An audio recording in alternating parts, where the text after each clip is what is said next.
Welcome to Book Review in a Minute. Today, we're diving into Big Money Think Small, Biases, Blind Spots, and Smarter Investing by Joel Tillinghast.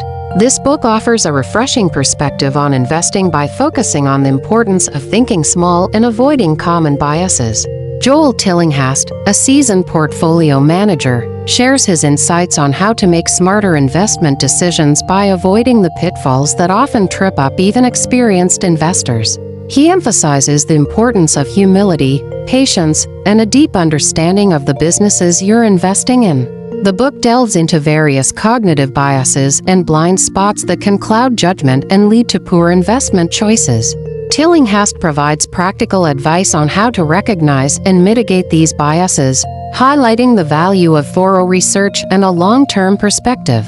What makes this book stand out is its focus on simplicity and practicality. Tillinghast argues that big money often overlooks small opportunities, and by thinking small, investors can uncover hidden gems in the market.